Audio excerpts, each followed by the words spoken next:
Assalamualaikum. Welcome back to my YouTube channel. We are back after a gap of around I think 15 to 18 days. Let's get started. So today we have to start with the class 10th chapter next, that is management of a natural resource. Okay, this is I think the second last chapter of class this 10th. So we're dealing with this today, and let's check out what lies inside and what are the different things we have to study. Okay जी. सो चलिए आगे तो करते हैं start हम आज का अपना ये नया चैप्टर जिसका नाम क्या है, management of natural resources. Now first of all we need to understand the term natural resource होता क्या है. ठीक है, फिर हम उसकी टाइप्स भी देखेंगे, फिर उसको देखेंगे भाई इसका इफ़ेक्ट क्या है, ना हो तो क्या असरात पड़ेंगे, बचा कैसे सकते हैं, ज़ाया तो नहीं हो रहा. ये सब चीज़ें हम इस पर्टिकुलर चैप्टर के अंदर पढ़ेंगे. ठीक है, तो कोई भी चीज़ चैप्टर का नाम आपने याद रख लिया. मैनेजमेंट किसकी करनी है हमने, नेचुरल रिसोर्स की. तो दो टर्म्स है हमारे पास, एक हमारे पास टर्म है मैनेजमेंट की, दूसरी टर्म है नेचुरल रिसोर्स. सो मैनेजमेंट क्या होता है, मैनेजमेंट पहले मैं आपको बता दूं, यहाँ पे नीचे आप देख सकते हैं. So management is careful and skilful handling of the resource. Okay, किसी भी चीज़ को बहुत एहतियात से, ढंग से, पूरे तरीके से हैंडल करना, मैनेज करना. ठीक है, तो इसका मतलब क्या होगा, therefore it implies to maintain the ecological balance. अब अगर हम यहाँ पर बात करें तो हम यहाँ किस चीज़ की मैनेजमेंट की बात कर रहे हैं, हम उन चीज़ों की बात करेंगे जो नेचुरल हैं, यानी जो इकोलॉजी के साथ जिनका रिलेशन है. और उनका होना इस तरह ज़रूरी क्यों है, मैनेज क्यों करते हैं हम चीज़ें, ताकि हमेशा चीज़ें किस में चलें, बैलेंसड वे में चलें. तो बैलेंस होने के लिए हम उनको इस तरह का करना हमारे लिए ज़रूरी है. ठीक है, तो अब जो नेचुरल रिसोर्स है हमारे पास, तो नेचुरल रिसोर्स क्या है, it means the use of supply held in reserves, anything which is useful to man और can be transformed into useful products.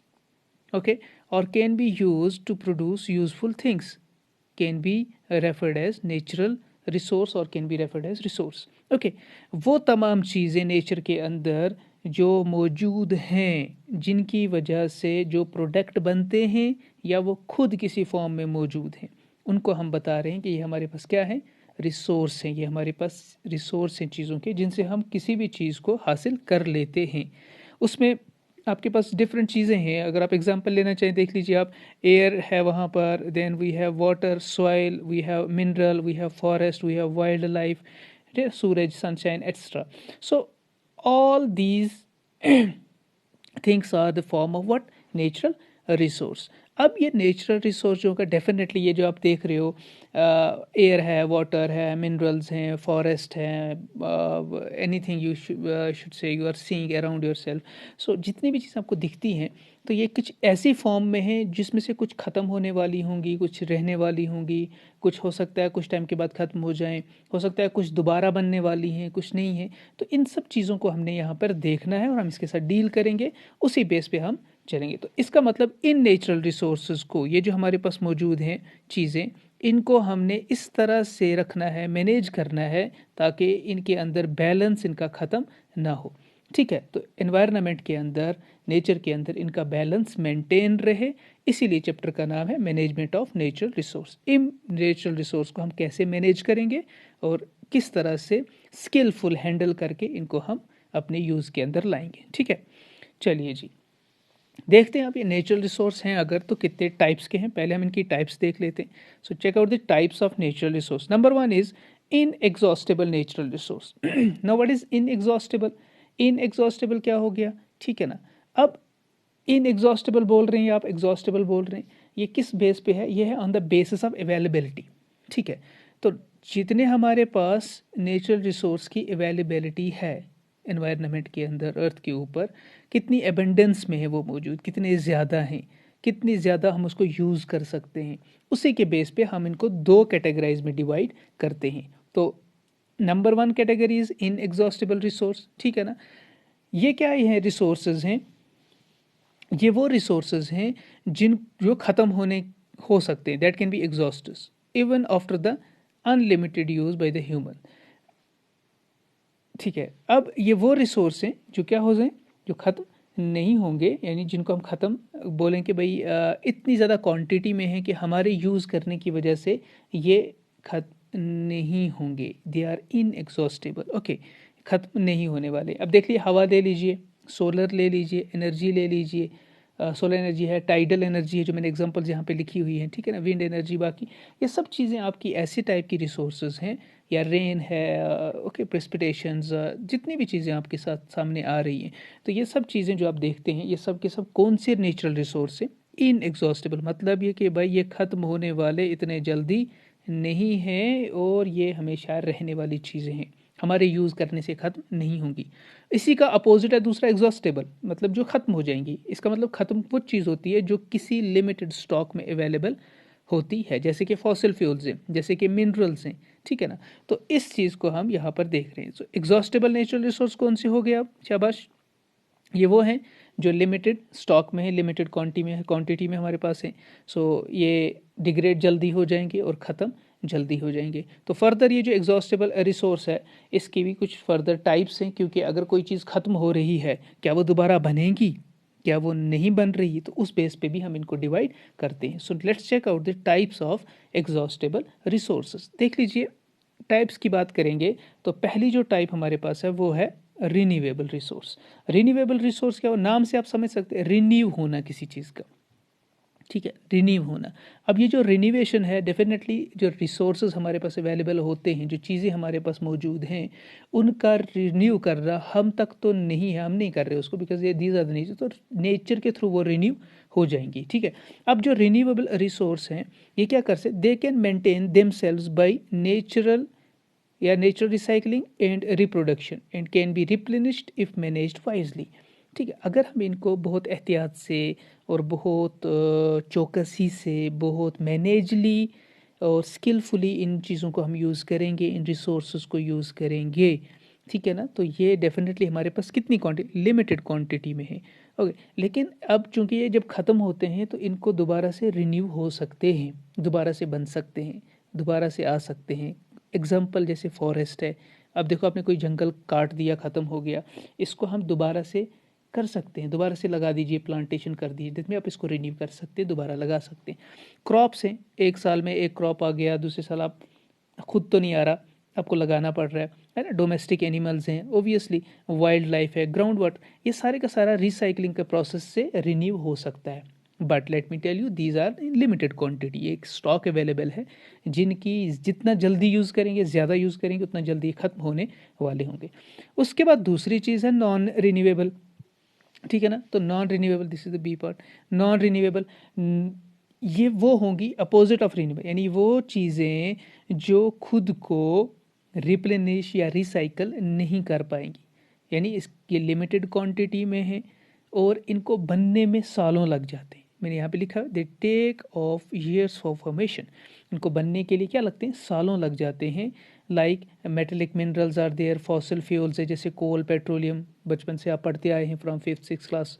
तो ये सब चीज़ें जो आप देख रहे हैं ये वो हैं जो नॉन रिन्यूएबल हैं, यानी definitely they have a limited quantity stock available, but इनके जो यूज़ है ये इतना स्किलफुली करना चाहिए, अदरवाइज़ इनका क्या होगा कि 100 साल 200 साल के अंदर अगर ख़त्म हो गया, आप दोबारा इनको बना नहीं सकते। बना नहीं सकते का मतलब क्या है यहाँ पर, कि इनको बनेंगे ज़रूर लेकिन they will take millions of years, तब तक तो नस्लें ख़त्म हो जाएंगी। दैट मीन्स हम तो होंगे नहीं, तो हमारे यूज़ में आए नहीं, डेफिनेटली हम पे उनका असर ज़रूर आएगा, we will definitely be get affected. So इन चीज़ों को जहन में रखते हुए रिसोर्सेज की दो टाइप्स, रिन्यूएबल जो रिन्यू हो रहे हैं, रिसाइकल हो रहे हैं, एंड नॉन रिन्यूएबल जो कि रिन्यू नहीं होते, रिप्लेनिश नहीं होते, रिसाइकल नहीं होते, लिमिटेड क्वांटिटी में हैं और ख़त्म हो सकते हैं, तो बनने में हज़ारों साल लगेंगे, ठीक है। तो चलिए जी आगे आगे देखते हैं हमारे पास क्या आ रहा है। तो कुछ इंपॉर्टेंट चीज़ें हैं, ये आप याद रखेंगे क्योंकि इसी के बेस पे हमारा टॉपिक आगे चलेगा। अब जो नेचुरल रिसोर्स को अगर हमने मैनेज करना है, ठीक है, अब पीछे से हम पढ़ते हुए मैनेज करना है, इतने टाइप्स हैं, अब इनको मैनेज अगर करेंगे कैसे करेंगे, ठीक है ना। मैनेज तब होगी चीज़ जब चीज़ बचेगी, बात समझ आ रही है, बात जब चीज़ को हम बचाएंगे तो तभी हम उसको क्या करेंगे, तभी हम उसको सजाएंगे भी, ठीक है। जब बचेगी ही नहीं तो सजेगी कैसे, यानी आपने सुना किसी शायर ने क्या खूब कहा है, घर सजाने का तसव्वुर तो थोड़ा बाद का है, पहले ये तय हो को इस घर को बचाएं कैसे। तो पहले हमने ये तय करना है कि भाई नेचुरल रिसोर्स जो है इनको बचाएं कैसे, उसके बाद उनको हम मैनेज करेंगे। पहले हम चीज़ को बचाएंगे, फिर हम उसको ऑर्डरली अरेंज करेंगे डेफिनेटली। तो यही मैंने यहाँ पे लिखा है, to manage natural resource we need to conserve the natural resource. अब मैं अगर आपसे पूछूं व्हाट इज़ कंजर्वेशन, कभी क्वेश्चन आपको आ जाता है शॉर्ट टाइप में, व्हाट इज़ कंजर्वेशन, ये क्या है? It is the management for the benefit of all living including humans. Okay, it's in the simple way we can say that any major, कोई भी स्टेप जो हम लेते हैं adopted to check the depletion और destruction of our natural resource, it's refer to as conservation. हम हमेशा जो चीज़ चेक करते हैं कि कोई नेचुरल रिसोर्स कितना जल्दी ख़त्म हो रहा है, जब हम उन चीज़ों को अपनी कंसिड्रेशन में लाते हैं, स्टेप्स लेते हैं उसके खिलाफ और हम उनको प्रोटेक्ट करने की कोशिश करते हैं, तो दैट इज़ ए कंजर्वेशन। ठीक है, तो I hope you will remember this.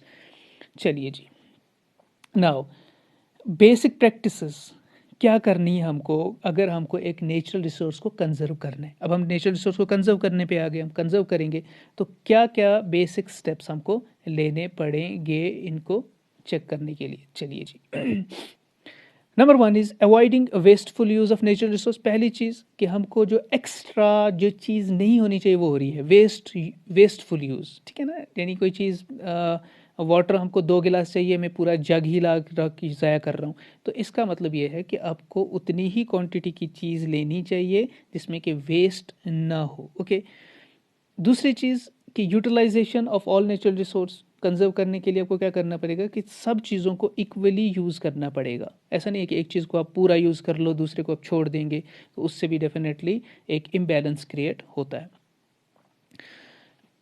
और कैसे नेचुरल रिसोर्स को हम कर सकते हैं? दूसरा, discovering of natural resource to fulfil the requirements. ठीक है ना, हमको दिस इज नेचुरल एक्चुअली, तो नेचुरल रिसोर्स को डिस्कवर करना, अल्टरनेटिव रिसोर्सेज को डिस्कवर करना ताकि हमारी रिक्वायरमेंट्स पूरी हो सके।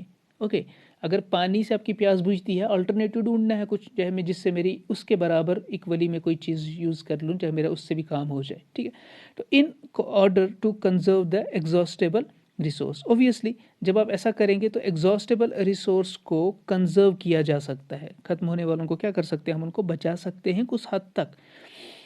दूसरी चीज़, नेक्स्ट जो पॉइंट आएगा हमारे पास कि हम और किस तरह से अपने नेचुरल रिसोर्स को कंजर्व कर सकते हैं, बचा सकते हैं। तो डेफिनेटली सबसे ज़्यादा इफेक्ट इस टाइम जो इन्वायरमेंट पे है, इकोलॉजी पर है, वो है पोल्यूशन का। Okay, air pollution, water pollution, soil pollution और नॉइज़ पोल्यूशन जितने भी हैं, इन सब को हमने क्या करना पड़ेगा, इन सब पोल्यूशंस को हमने प्रिवेंट करना पड़ेगा, रिड्यूस करना पड़ेगा, कम करना पड़ेगा। ओके, तीसरी चीज़ कि भाई लोगों तक इसकी नॉलेज पहुंचानी है हमको। ठीक है ना, तो educating people regarding the outcome of the consumption of natural resource, हमको लोगों को ये बताना पड़ेगा कि अगर नेचुरल रिसोर्स ख़त्म हो गए कि भाई उनके आउटकम क्या आएंगे, उनकी गलत असरात क्या होंगे, तो लोगों को एजुकेट करना। जब लोगों को आप एजुकेट करेंगे तो इंडिविजुअल लेवल पर हर एक बंदा इसकी रिस्पॉन्सिबिलिटी लेगा और अपने लेवल पर इसको ठीक करने की कोशिश करेगा, तो जिससे बहुत ज़्यादा मिकदार में एनवायरनमेंट के अंदर चीज़ें सही होने के चांसेस रहते हैं। ओके, ऑलराइट,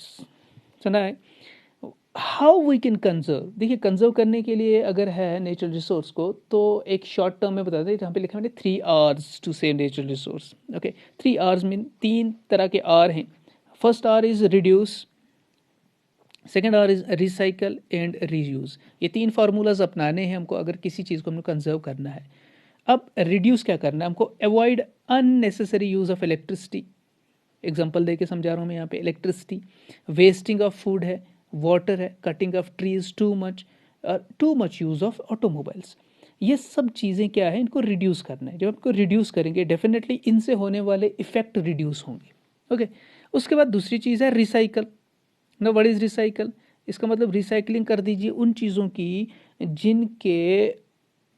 जिनको आप वेस्ट प्रोडक्ट ऐसे फेंक देते, like certain resources which can be recycled to be used again. Except देखिए, प्लास्टिक गिलास है, दोबारा से रिसाइकल हो सकता है, मेटल्स है, पेपर्स हैं, to get them into desired objects. आपने देखा होगा, मैं आपको यहाँ पे एग्जांपल दे दूँ पेपर माशी की। जो छोटे छोटे डेकोरेटेड पीसेस होते हैं हैंडीक्राफ्ट्स के अंदर बनाए जाते हैं, कार्विंग करके उस पर पेंटिंग की जाती है, हाथ से उस पर नक्श बनाए जाते हैं, बाकी चीज़ें, वो किसका बनता है? यही हमारा रद्दी का, बाकी चीज़ें जो गार्बेज वार्बेज पेपर्स का, गत्ते वत्ते, ये जो चीज़ें निकलती है फेंकते हैं, इनको कलेक्ट करके रिसाइकल किया जाता है और उस पर पर्टिकुलर कोई शेप दी जाती है, पॉट बनाया जाता है, गिलास बना दिया, कोई सुराही बना दी गई, anything like that, decorative piece बना के उसके ऊपर डेकोरेशन या फूल वूल निकाल कर उसको फिर बाद में दोबारा से मार्केट में बेचा जाता है। That means you can recycle it definitely. और रीयूज़, बहुत सारी चीज़ें जिनको आप रीयूज़ कर सकते हैं। जैसे उनसे क्या होगा, रीयूज़ करने से क्या होगा, जिसका मतलब एक ही चीज़ आपको बहुत सारे कामों में इस्तेमाल होगी और बाकी रिसोर्सेज पर इफ़ेक्ट कम पड़ेगा। Using resources things again and again, example newspaper है, मैगजीन्स हैं, आप इनको आराम से यूज़ कर सकते हैं। आपको एनवलप की ज़रूरत है, आपको कोई चीज़ें हमें नहीं, तो आप इनको यूज़ कर सकते हैं, बना सकते हैं। नया मार्केट से लाएंगे तो उसके लिए नया कागज़ है, नई चीज़ें हैं, तो डेफिनेटली इन चीज़ों का असर पड़ता है। So these are the 3 R's which has to be taken into consideration in order to improve the management of natural resource. चलिए जी आगे। अब इन रिसोर्सेज की जब हम बात करते तो इंडिया के अंदर एक बहुत बड़ी समस्या हो गई थी, ठीक है ना। समस्या बहुत ख़तरनाक थी। वो ये थी कि जो वाटर बॉडी है, सबसे बड़ी वाटर बॉडी इस टाइम इंडिया के अंदर, इसके अंदर 1985 के अंदर एक इशू ये आ गया कि यहाँ पर बहुत ज़्यादा पोल्यूशन होगी गंगा रिवर के अंदर, ठीक है ना। गंगा एक्शन प्लान, ये क्वेश्चन बहुत इंपॉर्टेंट है, बहुत ज़्यादा इंपॉर्टेंट है। Why important? बिकॉज आपको एग्ज़ाम में यहाँ से सवाल पूछा जाता है और ये लॉन्ग टाइप में आता है, तो आप इसको नोट रखेंगे और बहुत अच्छे से समझेंगे, ठीक है। तो जो गंगा एक्शन प्लान है, इसमें क्या था, जब गंगा के अंदर बहुत ज़्यादा पोल्यूशन बढ़ गया, और पोल्यूशन बढ़ा किस लिए, मैं आपको पहले ही बता दूं। एक बैक्टीरिया है, इसको बोलते हैं कैलीफॉर्म। कैलीफॉर्म, मैं अभी आपको एक चार्ट के थ्रू बताऊंगा कितना इफेक्ट किया था उसने। कैलीफॉर्म बैक्टीरिया का एक ग्रुप है जो एक्चुअली वाटर बैक्टीरिया है, कंटेमिनेशन कर देता है वाटर बॉडी को। ह्यूमंस इंटेस्टाइन में भी अक्सर मिलता है ये, लेकिन जब पानी के अंदर जाता है तो पानी को कंटेमिनेट करता है, ख़राब करता है। तो इसकी जो ये कैलीफॉर्म की बैक्टीरिया जो है, इसकी ह्यूज क्वांटिटी इंक्रीज़ हो गई थी गंगा के अंदर। ओके, तो गंगा जो है ये बहुत बड़ा रिवर है, 2500 किलोमीटर फ्रॉम गंगोत्री या हिमालय से गंगा सागर, ठीक है, बे ऑफ बंगाल से रन करता है। तो इस चीज़ के ऊपर काम करना शुरू किया इंडिया ने, तो इसलिए ताकि आप गंगा को बचा सकें। बहुत सारी चीज़ें मैं भी आपको बताऊंगा कैसे कैसे हम बचाएंगे। सो गंगा एक्शन प्लान क्या था, गंगा के ऊपर एक्शन किया गया, इसको प्लान एक दिया गया। It's the project which was launched in 1986, 1980s में इसको 86 में लॉन्च किया गया। क्यों किया गया? ताकि गंगा को क्या करें, to save the Ganga river from pollution. अब objective of this plan was to improve the water quality by interception, diversion, and treatment of domestic sewage and present toxic and industrial chemical waste entering the river and polluting its water। अब क्या क्या चीज़ें इसको pollute कर रही थी? Industry से आने वाली चीज़ें, ओके, वेस्ट प्रोडक्ट आने वाले, इंडस्ट्री से आने वाले केमिकल्स, क्या बोलते हैं इसको, टॉक्सिक इंडस्ट्री से आने वाले सीवेज, घरों से निकलने वाली गंदगियाँ, बाकी चीज़ें, वेस्ट प्रोडक्ट वो जा रहा था। इन चीज़ों को किस तरह से ठीक किया जाता, तो ये हमारे पास काजेज़ थे कि कहाँ कहाँ से ये गंगा जो है इस टाइम पोल्यूट हो रही है, उन काजेज़ को ट्रीट करना ज़रूरी था। और उस वजह से हम बता सकते हैं कि गंगा को बचाया जा सकता था। तो पहले तो ये इस तरह का गंगा एक्शन प्लान 86 के अंदर इसके ऊपर कदम उठाया गया और इसके ऊपर काम करना शुरू कर लिया गया। अब एस्पेक्ट्स क्या थे इसके जीएपी के, that is Ganga action plan. तो गंगा एक्शन प्लान के एस्पेक्ट्स क्या थे, क्या क्या चीज़ें इन्होंने इसको कंसिडरेशन में ली, क्या करना चाहिए भाई। सबसे पहले क्या करना है इन्होंने, इन्होंने बोला पहले हमने ट्रीटमेंट करनी है किसकी, सीवेज वेस्ट की। कहाँ से? जो सिटीज़ से आ रहा है, जो टाउन से आ रहा है। इसलिए गंगा में डिस्पोज होने से पहले पहले हमने इनको रोकना है, किसी तरह हमने इनको रोकना है। या तो हमने इनको रिसाइकल रीयूज़ करने वाले प्रोसेस में लगाना है, या कुछ इनको बहुत कम क्वांटिटी के अंदर ये आने चाहिए, बाकी इनको हमने रोकने की कोशिश करनी है।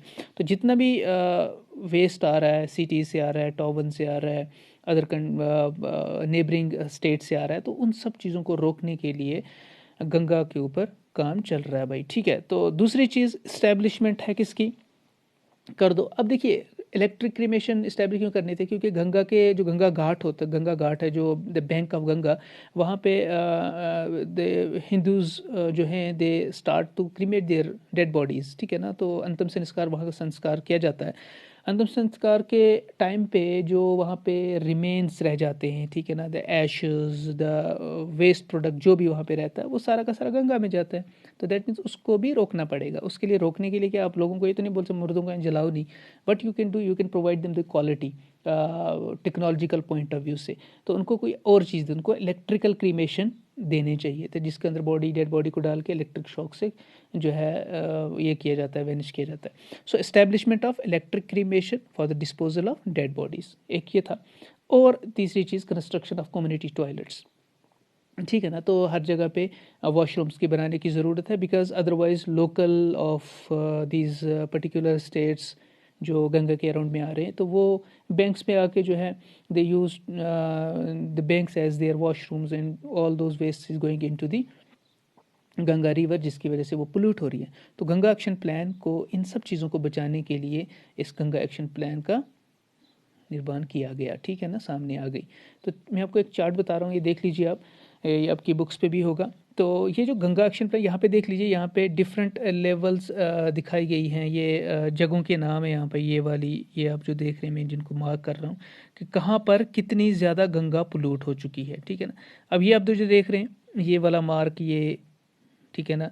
तो इसका मतलब यहाँ पे आप देख सकते हैं, तो मैक्सिमम और मिनिमम ये डिनोट करता है हमें, ठीक है, ये मैक्सिमम मिनिमम डिनोट कर रहा है। और ये जो लाइन आप देख रहे हैं, ये वाली लाइन जो जा रही है, what is this line, this line is actually what, minimum desired level. भाई इतनी हमें होनी चाहिए थी, आप देख सकते हैं इतनी होनी थी, इससे नीचे तो है ही नहीं, होना इससे नीचे था, ये सब का सब इससे ऊपर ही है। देख लीजिए हर सिटी में, हर शहर से गुजरने वाला गंगा का वेस्टेज कितना ज़्यादा है, ठीक है। आप इसको थोड़ा सा टिल्ट करके खड़ा करके देख सकते हैं और ईजिली आपको समझेगा।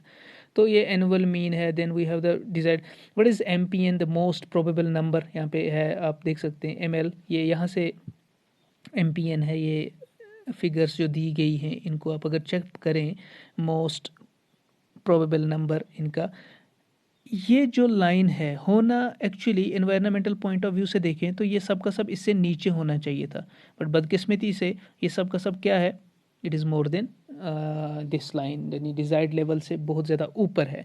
अब देख सकते हैं कितना ज़्यादा है ये जो लाइन्स अब देख रहे हैं, इसका मतलब बहुत ज़्यादा पोल्यूशन, बहुत ज़्यादा पोल्यूशन, ठीक है ना। तो यही चीज़ मैंने आपको बताई है। ये हमें पोल्यूशन किसकी वजह से हुआ था, उस बैक्टीरिया की वजह से, इसका नाम था कैलीफॉर्म, यहाँ पे है। तो लेवल ऑफ कैलीफॉर्म बैक्टीरिया गंगा के अंदर जब इंक्रीज हुई तो उसने कितना ज़्यादा इफ़ेक्ट किया है इसको, ठीक है। सो इस गंगा को बचाने के लिए ये गंगा एक्शन प्लान GAP क्या किया गया, फॉर्मुलेट किया गया। क्यों किया गया, ताकि हम पोल्यूशन जो है गंगा का, the pollution load of Ganga river shall be reduced, and for that particular reason some aspects were there, some points were there, जिनको मैंने अभी डिस्कस किया, ये 3 पॉइंट्स, ठीक है जी। तो बहुत इंपॉर्टेंट है, इसको आप बहुत अच्छे से याद करिएगा, गंगा एक्शन प्लान। अब ये तो हो गया ये चीज़। अब आते हैं हम मेन और कुछ टॉपिक्स पे जहाँ से भी आपको क्वेश्चंस पूछे जाते हैं। अब जो डिफरेंट रिसोर्सेज हमारे पास मौजूद हैं, अभी तक हम रिसोर्सेज के बारे में पढ़ रहे थे, रिन्यूएबल, नॉन रिन्यूएबल देखा हमने, एग्जॉस्टेबल, इनएग्जॉस्टेबल। लेकिन जब हम deeply inside the this ecosystem जाएंगे, so what we need to see is will check out that what are the different resources on earth. अब देख सकते हैं डिफरेंट रिसोर्स अर्थ के अंदर क्या है। 4 मेन तरह के रिसोर्स हमें मिलते हैं। इन 4 रिसोर्सेज का हमने कंजर्वेशन पढ़नी है, इनके यूजेस देखेंगे, इनकी इंपॉर्टेंस देखेंगे, और इनसे होने वाले इफ़ेक्ट्स, अगर इन पे उल्टा असर तो क्या होगा, वो हम सब चीज़ें देखेंगे कैसे होगा, ठीक। तो सबसे पहला हमारे पास है, number 1 is forest resource, then we have wild life resource, we have water resource, we have fossil fuel resource, that is coal, petroleum के बारे में। तो हम पहले उठाएंगे फॉरेस्ट रिसोर्स, फिर वाइल्ड लाइफ, फिर वाटर, और फिर फॉसल फ्यूल पे आएंगे, ठीक है जी। तो चलिए जी स्टार्ट करते हैं हम हमारा पहला, that is forest resource. Now what are the forest resources, forests हैं क्या, पहले ये पता होना चाहिए। फॉरेस्ट रिन्यूएबल हैं, definitely they are renewable resources, हमने बात की थी। 90% ऑफ द बायोमास, 90% जो हमारे पास अर्थ के ऊपर बायोमास है इस टाइम, उसमें से कंस्टिट्यूट करते हैं फॉरेस्ट 90%। इसका मतलब अगर इन पे इफ़ेक्ट आएगा तो डेफिनेटली आप सोच सकते हैं कि कितना ज़्यादा इफ़ेक्ट होगा पूरी this on the entire environmental balance. अब ये फॉरेस्ट क्या है? These are actually the resource for timber, लकड़ी मिलती है हमें, इससे फ्यूल मिलता है, वुड है, फाइबर्स हैं, fruits, nuts, medicines, obviously in the form of plants medicines मिलते हैं, रा मटेरियल। ये जितनी भी चीज़ें हमको मिल रही हैं, they are actually the main things getting from the main part of environment, that is the forest. It is a huge amount of natural resource. ठीक है जी। तो दूसरी चीज़, it provides a suitable habitat for wild life. Obviously wild life कहाँ जाएगा? Wild life जंगली जानवरों के लिए, बाकी चीज़ों के लिए क्या कर रहा है? ये एक हैबिटेट, एक घर प्रोवाइड करता है ताकि उनकी भी स्पीशीज़ और उनकी बाकी चीज़ें जो है आगे चल सके, उनकी जनरेशन आगे चल सके। इसीलिए जो फॉरेस्ट हैं इतनी ज़्यादा इनके फ़ायदे हैं। They are considered as the green gold of the country, they are considered as the green gold of the country. अगर मैं आपको एक यहाँ पर ये आप याद रखेंगे इस पॉइंट को, जो हमारा फॉरेस्ट है, it cover estimated to be 63.69 million hectares, that is 1/5 of the geographical area of the country. है, इसका मतलब 5 में से एक हिस्सा पूरी कंट्री का जियोग्राफिकल एरिया है, उसमें से वो किसका है? That is of forest. तो ये चीज़ हमको याद रखनी पड़ेगी। Now what are the uses of forest? भाई फॉरेस्ट किस काम के लिए यूज़ होते हैं? चलिए जी, क्या करता है? अभी जो हमने पीछे देखा ना, वही चीज़ें आ जाएंगी वापस। सबसे पहले provides food shelter, wild life के लिए प्रोवाइड करता है, प्रोटेक्शन है, फूड है, शेल्टर है, प्रोवाइड कर रहा है। दूसरी चीज़, लकड़ी देता है, टिम्बर, बोट्स के लिए, हाउसेस के लिए, फर्नीचर के लिए। ओके। तीसरी चीज़ बहुत important, mandatory, it's maintaining balance of CO2 and oxygen. Obviously carbon dioxide और ऑक्सीजन का लेवल बराबर करने के अंदर हेल्प होती है, यानी हम we are dependent on these particular green plants and all those thing, oxygen के लिए और उस चीज़ के लिए। तीसरी, next is help to maintain water cycle in water nature. तो नेचर के अंदर वाटर साइकिल की रिप्लेनिश होती है, ठीक है ना। इवापरेशन है, देन प्रेसिपिटेशन, बाकी चीज़ें, रूट्स के थ्रू पानी का आना, फिर ऊपर जाना, फिर इन्वायरमेंट में चले जाना, फिर वापस in the form of rain आना। That means recycling of what? Water cycle का ये सारा प्रोसेस कंप्लीट करना है। Then the prevent soil erosion, definitely floods etcetera. तो सॉइल इरोजन कब होता है? जब सॉइल लूज़ होती है। और सॉइल लूज़ होने का मतलब ये है कि वहाँ पर रूट्स नहीं है, वहाँ पर कोई चीज़ ऐसी नहीं जिसको पकड़ के रखे। The when you plant a tree, तो आप क्या करते हैं? उस जगह पर वो सॉइल उन पर्टिकुलर एरिया पे जो प्लांट है उस सॉइल को अपनी रूट्स के थ्रू बाउंड करता है, बंद करता है, कंपैक्ट कर लेता है, जिसकी वजह से वो सॉइल लूज़ नहीं रहती और नहीं गिरती है, लैंडस्लाइड्स नहीं आते, सॉइल इरोड नहीं होती, दैट मीन सॉइल इरोजन नहीं होता है। इन चीज़ों से बचा लेता हमको। तो these are the main certain uses of forests we need to remember. अब देखिए जी, स्टेक होल्डर्स, अगर फॉरेस्ट की बात करें कि फॉरेस्ट को किन लोगों की ज़्यादा ज़रूरत है या किन से इनको नुकसान पहुंचता है, ठीक है। अब स्टेक होल्डर्स कौन है? किसके? फॉरेस्ट के। Stakeholders, it is uh, stakeholders. Now what are the who are stakeholders? If you talk about stakeholders, ये कौन है? यहाँ पे मैंने लिखा हुआ है, दे आर द पर्सन्स और द कंपनी, ठीक है, that has invested in business and owns a part of it, या you can say or someone who has an interest in the success of that system or organization. Stakeholders वो लोग होते हैं, वो company है या वो लोग हैं जो किसी जगह पे बिजनेस करने के लिए खुद को इन्वेस्ट करते हैं, ठीक है। वहाँ पे इन्वेस्ट करते हैं इसलिए ताकि वहाँ से कोई चीज़ हासिल कर सकें, या कोई ऑर्गेनाइजेशन कहीं पे काम कर रही है किसी के बेनिफिट के लिए, किसी फॉरेस्ट के बेनिफिट के लिए, तो आप उसमें जाके हिस्सा लेते हैं, तो आप भी एक स्टेक होल्डर हो गए। 4 तरह के स्टेक होल्डर्स हमें मिलते हैं जब हम फॉरेस्ट की बात करते हैं, 4 तरह के, ये आपको याद रखना पड़ेगा। नंबर 1 इज़, सबसे पहली इंपॉर्टेंट चीज़, वो लोग जो फॉरेस्ट के वहाँ पर रहते हैं इर्द गिर्द, ठीक है ना। पीपल लिविंग इन और अराउंड द फॉरेस्ट, सबसे पहले लोग जो फॉरेस्ट के पास या फॉरेस्ट के इर्द गिर्द जो लोग रहते हैं वो इसके स्टेक होल्डर रिस्पॉन्सिबल हैं। दूसरा, द फॉरेस्ट डिपार्टमेंट, बिकॉज ये ओन करता है और इसकी देखभाल करते हैं। Then we have the industrialists, they use the material, they extract the material from these क्या बोलते हैं इसको, फॉरेस्ट। देन फॉरेस्ट से मेटीरियल लेने के बाद ये लोग क्या करते हैं कि भाई जहाँ जंगल खत्म हो उठे तो दूसरी जगह से जंगल लेना शुरू कर दिया, वहाँ से लकड़ी लेना शुरू कर दी, ये कर दिया। तो ये सब चीज़ों को ये स्टेक होल्डर्स रिस्पॉन्सिबल हो सकते हैं इनको रोकने की कोशिश। Then the wild life department definitely, या नेचुरल जो मैनेजमेंट को फॉलो करते हैं जो लोग, तो वो इसके अंदर आ जाते हैं। तो ये सब चीज़ें हमको देखनी पड़ेंगी कि ये 4 तरह के जो तबके हैं, लोग हैं, डिपार्टमेंट हैं, ये कहलाते हैं स्टेक होल्डर्स। किसके? फॉरेस्ट्स के। इसका मतलब they are responsible for holding management of these forests. ठीक है जी। तो आगे चलते हैं हम। अब हमको ये तो स्टेक होल्डर्स हो गए, डेफिनेटली इनकी अक्लमंदी और बेवकूफ़ी की वजह से या तो फॉरेस्ट बचेगा या फॉरेस्ट ज़ाया हो जाएगा। तो फॉरेस्ट को अगर बचाना है तो हमको फॉरेस्ट को क्या करना पड़ेगा, हमको उसको शाबाश क्या मैनेज करना पड़ेगा, फुल प्रोटेक्शन देना पड़ेगा उस फॉरेस्ट को।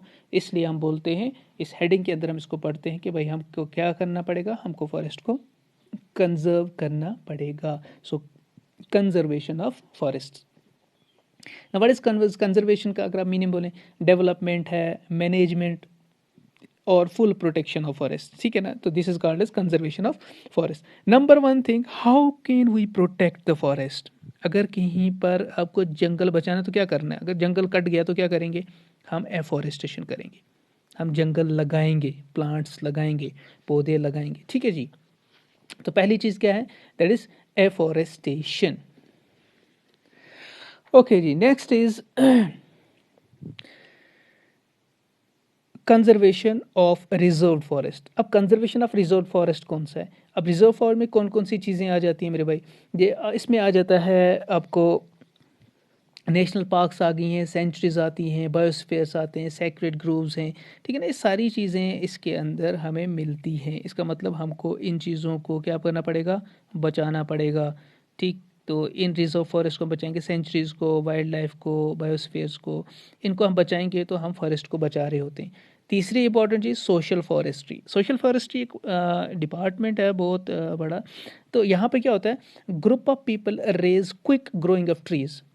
ठीक है। बहुत सारे लोग जमा हो गए, कोई एनजीओ हो गया, कुछ हो गया, जमा हो गए, उन्होंने बना दी क्या, बहुत सारे ट्रीज़ लगाना शुरू कर दिए, श्रब्स लगाना शुरू कर दिए, प्लांट्स कहाँ पे लगा दिए, कॉमन लैंड ऑफ लैंड, जो खुला वेकेंट लैंड है वहाँ पर उन्होंने क्या कर दिया, प्लांट्स लगाना शुरू कर दिए, रोड्स के साइड्स पे लगाना शुरू कर दिए। तो इस तरह की जो टाइप ऑफ मूवमेंट है ये स्टार्ट की गई थी, इंडिया के अंदर भी स्टार्ट हुई थी। और स्टार्ट जिन्होंने की थी उनको बोलते थे NCA, national commission of agriculture. इन लोगों ने इसको स्टार्ट किया था 1976 में इंडिया के अंदर। ये क्यों कर रहे हैं सोशल फॉरेस्ट्री, इसका मतलब सोशली लोग खुद वॉलेंटियरली इस चीज़ को आकर सामने कर रहे हैं ताकि क्या कर सके, हम फॉरेस्ट को बचा सके, जंगल को लगा सके। तो ये एक चीज़ थी। दूसरी, उसके बाद agro forestry. Now what is agro forestry. देखिए, जब आप मल्टीपल पर्पस के लिए प्लांट्स को और फील्ड्स को, क्रॉप्स को एक जगह पे ग्रो कराते हैं, that is an agro forestry. ठीक है ना। तो you can say it's a kind of afforestation where multiple purpose trees, shrubs या हॉर्टिकल्चर, ये लिखा है मैंने, हॉर्टिकल्चर प्लांट्स आर ग्रोन। ठीक है ना। बट किसके साथ, along with crops, this is important, along with crops, multipurpose, आपके दोनों काम हो जाएंगे। ठीक है। इसका मतलब आपकी क्या क्या रिक्वायरमेंट इससे पूरी से, आपको फ्रूट्स मिल सकते हैं, फ्लावर्स मिल सकते हैं, वुड मिलेगा, टिम्बर मिलेगा, फॉडर मिलेगा। ठीक है। तो इस सब की वजह से जो प्रेशर है किसके ऊपर, फॉरेस्ट के ऊपर, वो डिक्रीज हो जाएगा एग्रो फॉरेस्ट्री से, सोशल फॉरेस्ट्री से, एफॉरेस्टेशन से, इन सब से जो डायरेक्ट प्रेशर है on what forests, that will be decreased, उसको कम किया जा सकता है। तो नेक्स्ट इज अर्बन फॉरेस्ट्री। इसी चीज़ को लेकर अर्बन फॉरेस्ट्री की मतलब क्या है, जब आप प्लांटेशन करते हैं किसकी, मल्टीपर्पज़ प्लांट्स, ट्रीज़ की, यहाँ पे लिखा है मैंने, श्रब्स की, फ्लावर्स की। ठीक है ना। लेकिन कहाँ पर करते हैं आप, ओपन फील्ड में करते हैं। ठीक है ना। ओपन फील्ड में आप करते हैं, अर्बन एरियाज़ में कर जाते हैं। ठीक। ओपन फील्ड, और जो मतलब लैंड्स, खुले लैंड्स हैं, बहुत बड़े मैदान हैं, वहाँ पे आपने लगा दिया, that is an urban forestry. इससे क्या होगा, सबसे बड़ी चीज़ इससे, तो एक तो एयर पोल्यूशन चेक हो जाएगा। आप लिख लीजिएगा इसको, अर्बन फॉरेस्ट्री को थोड़ा सा, आप मुझे सुन रहे हैं, एयर पोल्यूशन, ठीक है, चेक हो जाएगा। नॉइज़ पोल्यूशन रिड्यूस होगा इससे, और डेफिनेटली, और वो तो है ही, वुड, टिम्बर, वेजिटेबल्स, फ्रूट्स और बहुत सारे एक्स्ट्रा प्रोडक्ट्स हमें मिल सकते हैं when we talk about these all alternatives for the conservation of forests. I hope this is understood. चलिए जी। आहा, बहुत अच्छा क्वेश्चन, ज़बरदस्त। ये चिपको मूवमेंट, चिपको मूवमेंट क्या है? चिपको मूवमेंट के नाम से आप समझ लीजिए कि भाई ये रिलेटेड ही है फॉरेस्ट की। अभी हम कंजर्व की बात कर रहे थे, उसमें हमने सोशल की बात की, तो इसमें सोशली पीपल जो है इन्वॉल्व हो गए थे। ये जो चिपको मूवमेंट है, इसके जो लीडर थे देवे, उनका दो थे, एक तो ज़्यादा तो दोनों का इन्वॉल्वमेंट था, बट जो पहला वाला है दिस सुंदर लाल बाहुगुना और श्री चंदी प्रसाद भट्ट, ये दो लीडर्स हैं। इसके चिपको मूवमेंट को स्टार्ट किया गया था। अब ये स्टार्ट क्यों किया गया था? क्योंकि कुछ ऐसा हो रहा था जंगल के अंदर कि जिसको रोकना नामुमकिन था। इनफैक्ट वो लोग खुद इन्वॉल्व थे जो उसकी प्रोटेक्शन कर रहे थे, ठीक है। यानी फॉरेस्ट डिपार्टमेंट भी इस चीज़ के अंदर इन्वॉल्व हो गया था कि भाई फॉरेस्ट कट गए हैं ये, और उनको रोक नहीं रहे थे वो लोग। तो इस चीज़ को बचाने के लिए चिपको मूवमेंट स्टार्ट की गई। अब मैं आपको यूँ बता दूँ, सिंपल से वर्ड्स में आप याद रखेंगे कि चिपको मूवमेंट को बचाने के लिए फीमेल्स का बहुत बड़ा हाथ था, बहुत ज़्यादा। जिस जगह पर ये हो रहा था वहाँ पर उन्होंने क्या किया कि जब नहीं रुक रहे थे, जंगल कटने से नहीं रुक रहे थे, तो ये दो लीडर्स उठे और इन्होंने लोगों से बात करके बहुत अच्छे से उनको एजुकेट किया, उनके फ़ायदे बताए, फिर उनको कटने से नुकसानात बताए। तो all those people got ready कि कैसे इनको बचाया जा सकता है। तो मेल्स तो नहीं, फीमेल्स, मेल्स के साथ झगड़ा हो सकता है, कुछ होता है। फीमेल्स उठे और उन्होंने जाकर सुबह से हर दिन वो क्या करते थे, वो प्लांट्स को, उन ट्रीज़ को जाके हग कर लेते थे, ठीक है ना, चिपक जाते थे उनके साथ। अब काटने वाले अगर दरख्त काटने आते थे, उनको पहले ये आदमी भी काटना पड़ेगा, ये औरत काटनी है, तब जाके प्लांट ट्री को काट सकते हैं। तो इस तरह से उन्होंने एक, उनके सामने एक हिंड्रेंस क्रिएट की, एक बैरियर क्रिएट किया, जिसको वो लोग फांद नहीं सके, तोड़ नहीं सके। इस तरह से वो बचते गए, प्लांट्स को आहिस्ता आहिस्ता उन्होंने, ट्रीज़ को, फॉरेस्ट को इस तरह से उन्होंने बचाया। तो ये सब का सब ये चिपको मूवमेंट थी।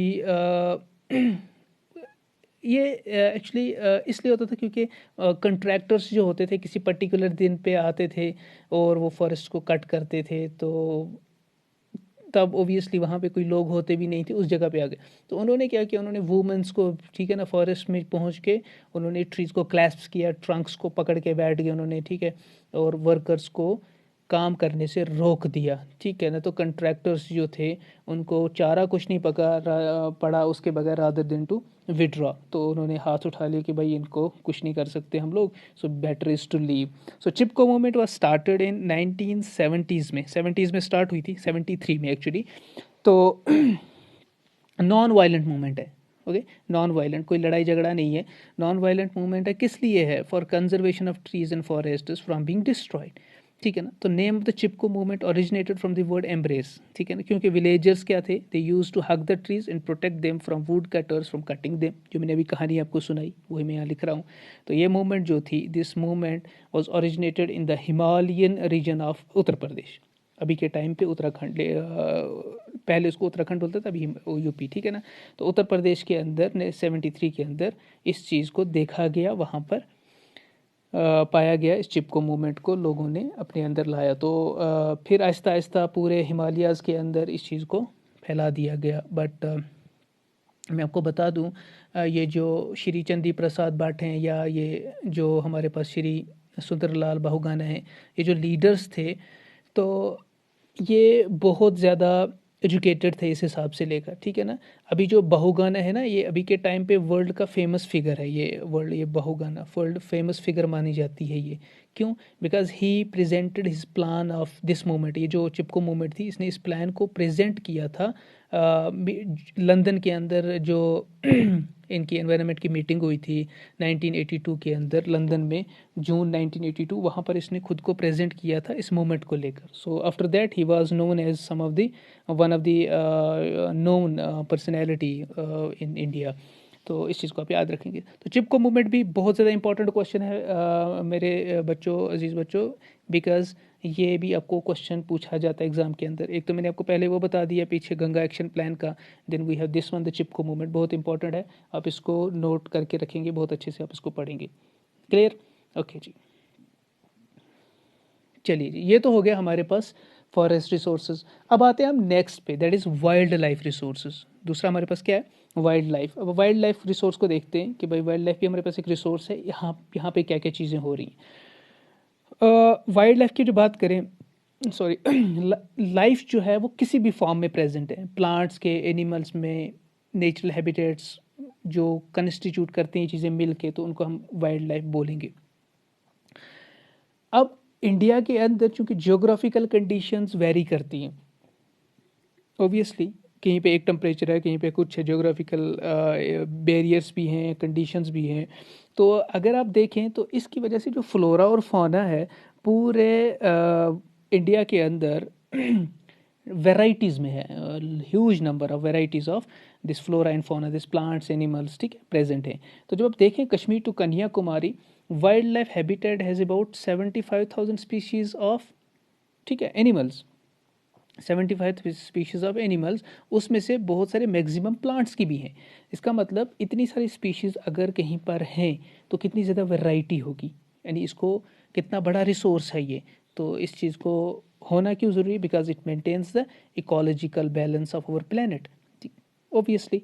और दूसरी चीज़ क्या है, वाइल्ड लाइफ रिसोर्स क्या है? These are exhaustible renewable natural resource हैं ये, and needs to get properly managed to obtain long lasting benefits from it. मैंने आपको पहले भी स्टार्टिंग में इस पे बात की थी हमने, अगर हमने किसी भी रिसोर्स से फ़ायदा उठाना है तो हमने उस रिसोर्स को लॉन्ग लास्टिंग बनाना है, उसके अल्टरनेटिव्स ढूंढने हैं ताकि उसको ज़्यादा टाइम लगे, वो जल्दी ख़त्म ना हो। चलिए जी, देखते हैं हम इम्पोर्टेंस क्या है वाइल्ड लाइफ की, वाइल्ड लाइफ में क्या क्या चीज़ें हैं, इम्पोर्टेंस हम इसकी देखते हैं। तो importance of wild life is the sub topic. So wild life can be used commercially to earn money through tourism, tourism के थ्रू, जैसे जंगल सफारी एक्स्ट्रा। तो टूरिज्म के थ्रू आप क्या कर सकते हैं? कमर्शियली मनी बना सकते हैं, कमर्शियली अर्न कर सकते हैं। इंपॉर्टेंस है वाइल्ड लाइफ की। Wild life is responsible for maintaining the natural balance of the environment, पीछे बात की हमने, नो डाउट इन इस। Then wild plants acts as producers on which thrives the herbivores animals. Okay, upon whom depends the carnivores one. देखिए there is a food chain, पढ़ा होगा आपने छोटी क्लासेस के अंदर, कि एक दूसरे पे डिपेंड करता है। अब अगर आप प्लांट्स को देखेंगे, दे आर द प्रोड्यूसर्स, जितने भी प्लांट्स हैं वो प्रोड्यूसर्स हैं, और प्रोड्यूसर्स पे, प्रोड्यूसर्स को कौन खाता है? हर्बीवोर्स, ठीक है ना। उन हर्बीवोर्स को कार्निवोर्स खाते हैं, जैसे टाइगर है, लायन है, वो डेयर को खा रहा है, देन डेयर जो है वो प्लांट खा रहे हैं, घास खा रहे हैं। इसका मतलब ये चीज़ें जो हैं दे आर इंटरडिपेंडेंट, इसकी वजह से एक दूसरे पे डिपेंडेंस है, बैलेंस मेंटेन रहता है। Next is the wild life is deeply related to literature, religion, art, sculpture and culture. इन चीज़ों के अंदर भी वाइल्ड लाइफ का बहुत ज़्यादा योगदान है।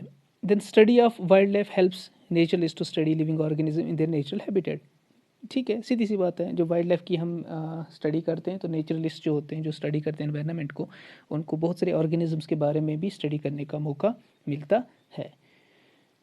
चलिए जी, अब अगर ये वाइल्ड लाइफ है तो इसको डेफिनेटली कोई ना कोई थ्रेट भी होगा। थ्रेट क्या है? थ्रेट, क्योंकि कोई जो भी रिसोर्स होता है अगर हम उसको स्किलफुली यूज़ नहीं करेंगे तो उन रिसोर्स का हमेशा क्या रहता है, उन पे भी थ्रेट रहता है कि ये रिसोर्स कभी ख़त्म हो सकते हैं। तो थ्रेट्स टू वाइल्ड लाइफ क्या है? Number one is hunting, hunting that is killing of animals, ठीक है ना। किसके लिए? खाने के लिए, रिक्रिएशन के लिए, सेफ्टी के लिए, प्रॉफिट के लिए, बहुत सारी चीज़ों के लिए आप हंटिंग करते हैं, ठीक है। और इसकी वजह से क्या हो जाता है, तो रिमार्केबल डिक्रीज़ हो जाती है, किसमें? एक पर्टिकुलर पॉपुलेशन के अंदर डिक्रीज़ हो जाती है, जिससे उस पर डिपेंड वाली पॉपुलेशन की लेवल और उनका बैलेंस डिस्टर्ब होगा। तो ये सारी की सारी चीज़ें एक को नहीं बल्कि सबको इफ़ेक्ट करती हैं। अब मैं आपको यूँ बता दूँ, रिस्ट्रिक्शंस जैसे होनी चाहिए कुछ एनिमल्स को मारने के अंदर, जैसे लॉयंस हैं, टाइगर्स हैं, डेयर्स हैं, पीकॉक्स हैं, इन सबको मारा जाता है। क्यों?